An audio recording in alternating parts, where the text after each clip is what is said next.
Hello，大家好，我是泽宽。那我们今天要来教大家正逆位的判读，因为正逆位的使用，其实在塔罗牌学习上面非常的重要。那如果说你对逆位有一个错误的解读，或者是一个错误的判读，那你在解牌上面可能就很容易发生一些不准确啊，或者是说解牌会显得卡卡的这样的情形。所以，我们今天主要会把正位跟逆位讲得比较清楚一点，去跟大家说，我们在学习塔罗牌的时候，它正位跟逆位的差异到底在哪边？那以及我们为什么不建议用逆位解读？因为在我们的系统里面，我们是不用逆位解读的。然后再来是不用逆位的话，我们应该怎么去解读塔罗牌？那第四步呢，就是实战练习，我会展示一次，如果不用逆位，那我们要怎么去解读塔罗牌？好，那因为这个问题是很多人都会有的，比如说今天在算一个感情问题的时候，那结果出来的牌全部都是逆位，或者是逆位的牌偏多，那这种时候啊，其实很多初学者或者是新手他可能就会吓到，或者是说他可能在解牌上面就会解得不清不楚，或者是解出来他也没有这么的准确，所以我们主要是要让大家理解说，我们是不是真的有必要去使用逆位的解读。好，那在讲正逆位的差异之前，我们首先要了解一下塔罗牌正逆位的牌意它是怎么来的。那我们在入门班其实就有讲过嘛，它在15世纪的时候，大概15世纪的时候，塔罗牌这个时候它还是一个纸牌游戏。那我们不用去揣测说塔罗牌它是不是刚开始被发明就是用来做占卜，或者是说它是一个什么神秘学的工具。先不用这样去揣测啊，因为我觉得我们还是要看一分证据说一分话嘛。从目前的历史考证来看，塔罗牌它还没有一个确切的证据去找到说它刚发明的时候，它一开始就有被用来做占卜上面的使用。好，所以根据历史的考证啊，我们可以得出最早的结果，大概就是在15世纪的欧洲，塔罗牌开始在贵族之间盛行，然后大家是把塔罗牌当做一种纸牌游戏，就类似我们现在的扑克牌，然后或者是我们在打麻将是一样的意思。好，所以这个时候呢，它还没有被发展成神秘学占卜工具。那是什么时候才被发展成占卜工具呢？就是在17世纪的时候。17世纪的时候，开始有一些神秘学家，他去透过图像研究塔罗牌，并且跟占星、卡巴拉、四大元素，然后呢，还有灵数学去做结合。好，然后呢，在研究的时候呢，发现，它好像用来做占卜也是很好用的。所以在17世纪这个时候，它就开始被赋予牌意、占卜使用以及发展逆位的牌意。所以由此可知，我们可以知道哦，塔罗牌并没有一个规定说你在使用塔罗牌的时候就一定要使用逆位，或者是说就一定要按照大众所去理解的那个牌意来去解牌，并没有这样的明文规定哦。所以这边主要是让各位同学去了解说，塔罗牌它不像我们的桌游，或者是像我们的一些可能其他的占卜工具，它可能被发明出来，它就是用来做占卜的。比如可能易经的卜卦哦，它可能就是64卦，它就是用来做占卜的。但是塔罗牌它刚起源的时候，它刚被发现的时候，它是被当成纸牌游戏哦，在做游玩。那可能经过了一些时间的变化啦，那有人开始去研究它的神秘学，然后赋予它牌意，才发展有逆位的牌意，才拿来做占卜使用。但即便如此啊，就算你今天不用逆位去解读，我觉得也不会有不准确，或者是说功力不够的状况，因为我觉得逆位它就是正位的延伸。哦，今天我们逆位牌有很多的含义，那很多人他可能会搞混的原因是因为我今天正位牌已经78张了，然后我要记78张的牌意，然后逆位牌它还有78张牌的逆位，那我到底应该要怎么去理解它？所以就会发展出这几种逆位的解读。比较常见的第一种就是跟正位完全相反的含义，那我觉得这样的解读它也不完全正确。假如愚者牌它的正面含义是天真、单纯，那逆位牌应该你不会把它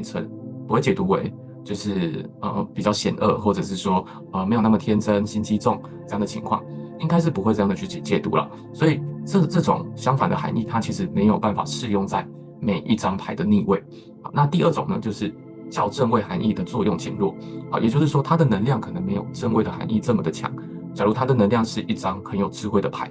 啊，那逆位呢？可能人家就会说他失去智慧啊，或者是说他的智慧没有那么的高哦。但是这样解其实还是会很奇怪。假如你今天问到感情问题，问到工作问题，然后抽到这种牌的逆位，你就会发现说，如果你只带入关键字，你就完全没有办法做解读。好，那第三种呢，就是较正位的含义增强啊。那我觉得增强这个，它其实比较像是一体两面的，它也不是完全增强哦。比如说愚者牌，它的正位可能是比较天真单纯、天马行空，那逆位就会什么过于天真、过于单纯。这样讲好像比较可以去解释的过去，但是也没有办法套用到每一张牌上面。所以其实每一张牌它还是会有自己独特的定位啊，我们没有办法用这些逆位的解读去完全套在全部的塔罗牌。那第四种就更加的奇怪哦，就是也是我在书籍上面、网络上面常看到的，就是有人说逆位它会失去原先正位的含义。那这个部分我觉得是有待商榷的啦，就是比较多的讨论空间，因为我觉得塔罗牌它不管是正位还是逆位，它的本质都是同一张牌。你今天抽到愚者牌的正位，正位也好，逆位也好，它就是愚者牌啊。那既然这张牌它有本身要带出来的牌意本质，那为什么我们要把逆位设定成它会失去原先正位的含义呢？那我觉得这个部分就非常的奇怪。好，所以我们这边其实会教大家的就是我们要怎么样去判读塔罗牌它的正逆位的差异，然后我们要怎么样去使用正位做解读。这个是我觉得比较重要的，因为今天我们在做塔罗牌占卜的时候，最大的问题，相信如果有看影片的，或者是有在网络上面看一些网络资讯啊、书籍的同学，你们应该都知道，学塔罗牌最大的问题就是在解牌上面会很卡。那为什么解牌上面会很卡？你们可能会觉得说，哦，是因为我牌意背得不够熟，然后或者是说，哦，是因为我实战练习不够多，所以才会这么的卡。但其实这些都不是真正的主因，很大的一部分解牌会卡的问题，就是因为在你逆位的解读上面判别错误。那你这个时候你再去看那些只单纯用正位的塔罗牌老师，他解读就会非常的清楚，非常的单纯，甚至呢可能会比有用逆位的老师解的还要更加的准确。好，那这边的话呢，我觉得这个就是适合自己的方式啊。那像我的话，我就是习惯只看逆位做，只看正位做解读。那我以前也是有用逆位的，但现在为什么不用呢？因为你在用逆位的时候，它会让你有非常多的干扰，你会不知道说这张牌到底想要带出什么样的意思。那初学者在选的时候就会很卡，很痛苦。所以对我来说啦，正位解读是比较适合我的。但是呢，我的方法并不适用于大家嘛，对不对？因为我觉得，我们今天不是在批评说用逆位不好，或者是说用逆位很奇怪，而是今天只要你在塔罗牌上面，你可以去帮助到自己，帮助到别人，而且你在解读上面是清晰的，是准确的，那我觉得都是好方法，不管你有没有用正位或逆位，对。但是最重要的是，你可能要找到适合你的方法。那很多朋友他们看我的影片，他可能觉得比较有逻辑，比较有架构，所以在我们使用塔罗牌上面，我们就会去讲述说，为什么要这样去使用？那这张牌它的含义到底要怎么去解读？我们用比较有逻辑的方式，而不是太过的通灵、太过的直觉。因为可能很多人会觉得自己学不会塔罗牌，是因为自己没有天赋，或者是说自己并没有直觉。那这边的话其实不是这样，因为我觉得塔罗牌它还是偏向一个自我认识、自我觉察的工具。你要把它拿来做占卜预测，这当然是可以的。但是我觉得塔罗牌它其实有更多的运用，那就是疗愈我们的身心，以及帮助我们找到生命的方向。那既然是这样，我们就不要拘泥说到底要不要使用正位或逆位，对不对？因为只要是对你有用的方法，都是好的方法。好，所以这边的话呢，我没有要挑战，就是原本有用逆位的同学。但是啊，我觉得如果说你今天在用正逆位在解读的时候，你觉得非常的卡，那我建议你可以转换一下，就是只用正位解读看看，或许你可以找到一个，就是或许你在解牌上面可以再多进步一点啊，或许只用正位解读会比较适合你。好，那当然不一定适合大家嘛，所以我大概就是讲到这边。好，那再来啊，我们要来看一下一般的牌意，它在正位还有逆位的解读是什么样的一个诠释。所以我们可以看到哦，以愚者牌来做举例的话，愚者牌在正位上面的牌意啊，大部分的书籍或者是网络上面的牌意，讲的是天真单纯、天马行空、好奇心强、具有开创性跟冒险精神。那逆位的牌意啊，是鲁莽、愚蠢、幼稚、不够谨慎、无知，然后呢，容易做出一些不明智的决定。所以大家可以看到，它的正位牌意跟它的逆位牌意其实是差别非常大的。就是你在正位的时候，你可以看到一个很乐观、很愉快的字词，但是呢，你在逆位这边呢，你看到的都是负面的语句。对，那当然我们在看一张牌的时候，假如说我今天我在教塔罗牌，我一定会教这张牌它的正面特质跟负面特质，因为我认为每一张牌本来就含有正面跟负面的特质，它就跟我们的人的性格是一样的，你知道吗？就是假如你的性格是一个比较急躁的人，那你当然做事情就会比较冲、比较快，或者是行动力比较强，这个是你的优点。但是你的缺点是什么？可能比较鲁莽，比较粗心，或者是比较没有办法顾全大局，这可能是你的缺点。所以每个人他本来就有正面跟负面的特质。好，所以塔罗牌它也不会例外。那我们今天看到的愚者牌，它就是这样的一个状态。天真单纯的人，然后他可能没有什么警戒心，他本来就比较容易做出一些不够谨慎或者是不够明智的决定，对不对？所以这个部分它是一体两面的。所以我们今天要完全的去理解塔罗牌，而不是去单纯看说正位它的牌意是这样，然后逆位它的牌意是这样。如果你这样去解读的话，你会漏掉非常非常多的东西，因为你没有完全去理解它这张牌想要告诉你什么。所以一张牌它本来就有包含正位跟负面的特质。好，然后呢，天真的人在某些问题上面，当然就会比较鲁莽跟比较不明智。那再来非常非常重要的一点就是，不看逆位解读不等于你只解读正位的含义。所以有用正逆位的朋友应该有发现一个盲点，就是你在用正逆位解牌的时候，好，那你今天抽出来的牌是正位，那你通常你只会解正位的牌意，可能就是比较乐观的牌意，对不对？那比较负面特质的牌意，可能就会被你给忽略掉。所以你在解读的时候就没有那么的完整，那么的全面。那如果说是我们今天要完全全面的去解读塔罗牌，我们是要参考正逆位、正位的特质跟逆位的特质都是要参考进去的。那既然这样的话，我们逆位可能就可以先不用，对不对？但是我们抽到正位的时候，我们还是要去解读它负面的含义。就是说，我们主要是要依照问题来去看这张牌，它在这个问题上面是好还是坏。那再来呢，我们会讲得更加的深入，好，更加的简单一点，让大家更能理解。好，我这边举例哦，假如有一张塔罗牌，它的名称叫做下雨，那这边只是举例啦。好，那缺水或停水的时候，抽到下雨这张牌，它是好事还是坏事呢？那是不是好事？为什么是好事？因为你现在已经在缺水了，已经在停水了，代表水库它已经见底了。好，那你抽到下雨这张牌，这个水源它可能就会补足，水库的水就会比较多，所以这个对我们来说就是一件好事。但是呢，如果今天你家在做水灾，然后台风天狂风暴雨的时候，已经水灾了，你还抽到下雨，那它是好事还是坏事？好，这个时候就变成坏事喽。所以这个好跟坏是怎么去判定的？好跟坏它没有一个绝对，也没有一个标准值，而是它要依照我们的问题去判定。我今天缺水的时候，我来问塔罗牌，就是能不能解决缺水跟停水的问题啊？那抽到下雨这张牌，当然就会是好事啊。但如果我今天做水灾的时候抽到，当然它就不会是一件好事，反而是有一种雪上加霜的感觉。所以这个就是根据问题去解读塔罗牌的能量。好，那我们把愚者牌带入这样的举例。好，愚者牌它在出游的时候会有什么样的能量呢？我们一样要考虑到正位的特质、逆位的特质，我们都要接进去。所以你今天你单纯在抽，我想要出游，我想要出去玩，好，那我抽一张牌，我抽到愚者牌，它代表什么？它代表说你在旅途上面可能会玩得很开心、很欢乐、很尽兴啊，那也不会去限制自己应该要做什么就是你会抱持着一个去探险、冒险的心，然后呢，在这个旅途上面非常的欢乐。好，那问题是什么？问题是负面特质，还要解进去，就是你可能也会玩过头，比如可能钱包掉了啊，或者是说粗心大意，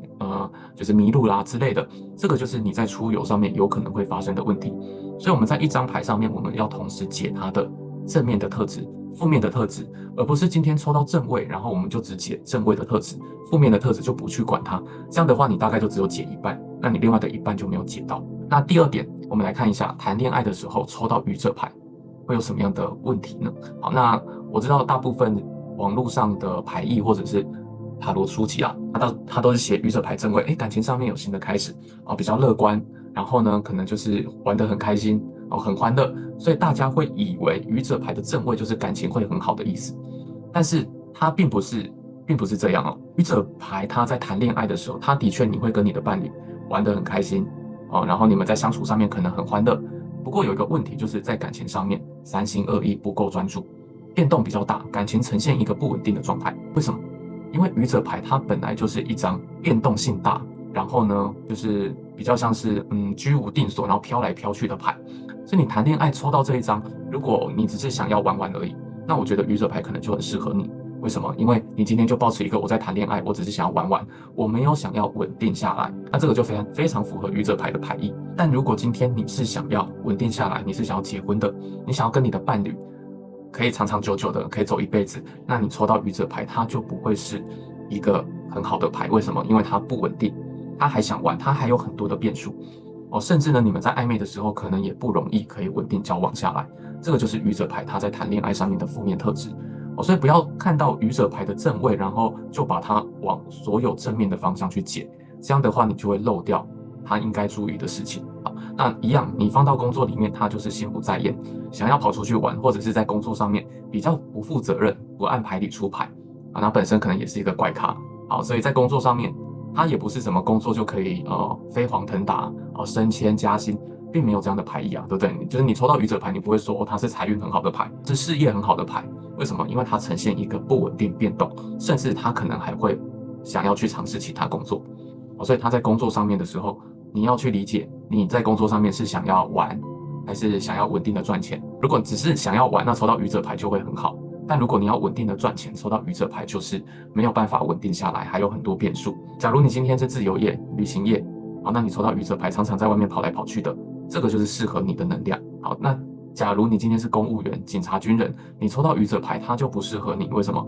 因为公务人员、警察、军人他们比较严肃，或者是说他们有比较多的 SOP 需要去遵守。但是愚者牌它的能量是它不遵守任何的框架，所以你套入到这些职业里面，你就会变成是一个异类，或者是被人家称作为一个怪咖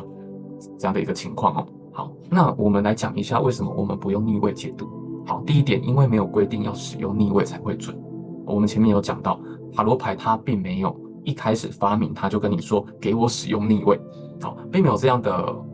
规定啊。所以其实我们在使用塔罗牌的时候，我们是可以非常自由的，我们是可以去完全依照我们自己的需要、我们的需求。你今天要解决什么问题？你要疗愈谁？然后呢，你要自我认识，这些东西它其实都是可以依照你的需求去克制的，而不是说我们今天要按照一个规定，我一定要用这个牌阵，或者说我一定要使用逆位解读才会准确，并没有这样。因为我前面讲的嘛，要使用逆位，要使用正位都没关系，但是重点是什么？重点是这个方法它适合你。然后它可以解决你的问题，那它就是一个很棒的方法。我们就不会强迫各位同学说一定要使用正位才好，因为你用逆位你也很习惯啊，你用逆位你也解得很准确，那我觉得你就继续用你的方法就好了，这个都没有关系。那第二点是逆位容易让我们思绪混乱，解牌难度会提升啊，这个大家应该会有感觉。你在用正位解的时候，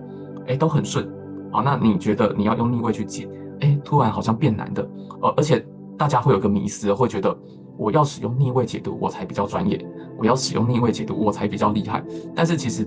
它跟这个没有关系，就是你正位可以解得很准，然后你不用逆位去解，那你也很厉害啊，你也很棒。对，不要有一个迷思是说，我一定要学会逆位，我才是一个合格的占卜师，或者是我才是一个很专业、很厉害的。我们不要去追求这些虚无的东西啊，我们要追求的应该是如何解决问题。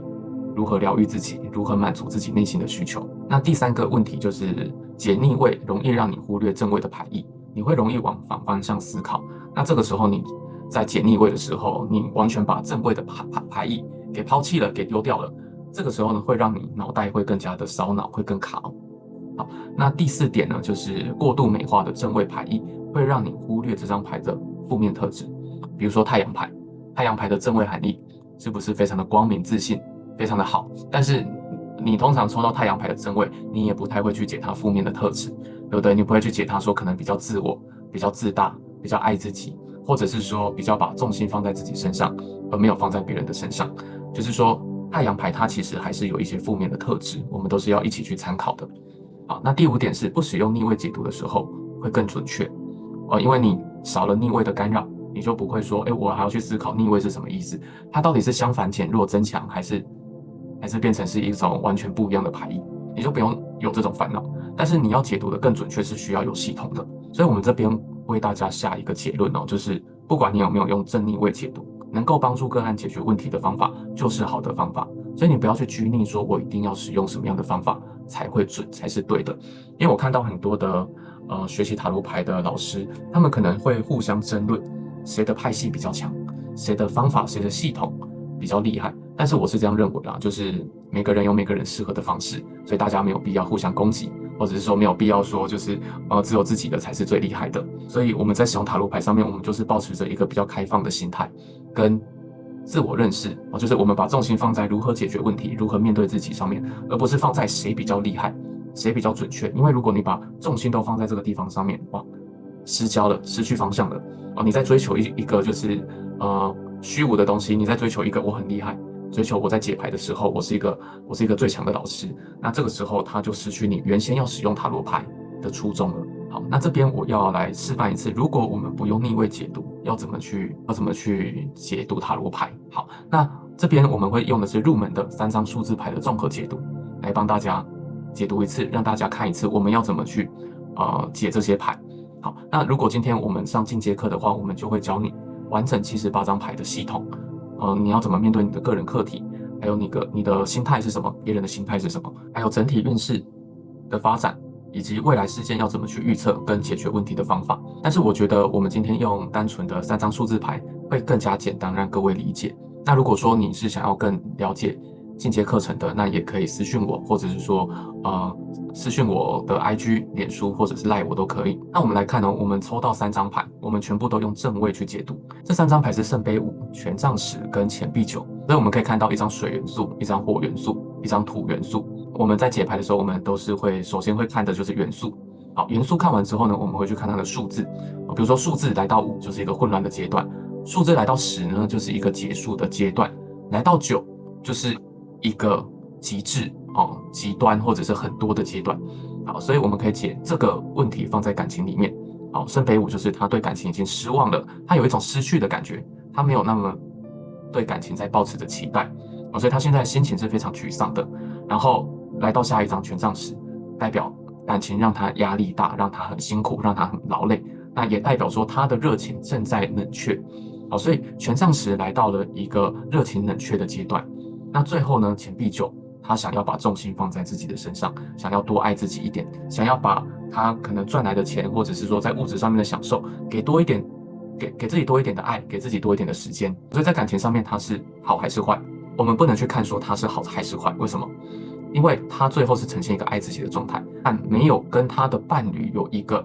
好的结果，或者是好的沟通，因为他把重心放在自己身上，他觉得失望，他觉得失落，他觉得沮丧，他觉得压力很大，最后他觉得我先照顾好我自己再说，所以他对自己是好的，但是呢，他如果是跟他伴侣之间的感情是不好的，因为他跟伴侣之间的感情是呈现这样的状态，而且也没有交流，所以最后他选择爱自己，对自己是好的，所以在感情上面就会呈现一种自己很好，但是呢，感情不是那么好的情况。那在事业上面就会是工作压力很大，责任很重，这张权杖10可以看得出来。但是呢，会得到好的收获，善待自己，提升生活品质。所以我们可以从这样的一个牌去看到，他前面一定是觉得很失落、很沮丧。我在工作上面很努力，可是我没有得到我认为我会得到的东西，所以他感到失落，感到有一种失望的感觉。但是最后呢，我觉得他还是会在这个工作上面有不错的回报跟收获了。就这段时间可能比较累，可能你热情快冷却了，你快做不下去了。这个时候，你的收获、你的回报，它就快到了。所以如果抽到这样的牌，我们就会跟你说，不要太早放弃，因为你的收获应该就快来了。那如果放在财务上面呢，就是对金钱没有安全感，因为他觉得他失去了嘛。圣杯5觉得自己失去了，觉得自己没有了，所以没有安全感，没有钱。那经济压力很大，所以可能很认真的加班，努力的赚钱，是权杖10的含义。但最后能不能有好的结果呢？可以，为什么？因为来到钱币9之后，它代表是丰盛富足的，可以享受金钱上面的成果。所以我们这样看起来，其实它都是一个还不错的含义。好，那重点来了，重点就是我们刚才在解读上面，我们是没有用到逆位去做解读的，但还是可以去解得很精准，还是可以把它整个方向未来可能会怎么发展，以及这个人他目前的状态是怎么样，都可以解读得出来。所以用正位也好，用逆位也好，我们的解读方法应该就是越单纯、越简单越好，并且呢，我们会把重心放在怎么解决问题上面，而不是放在说我要神准我一定要解得非常的准，我一定要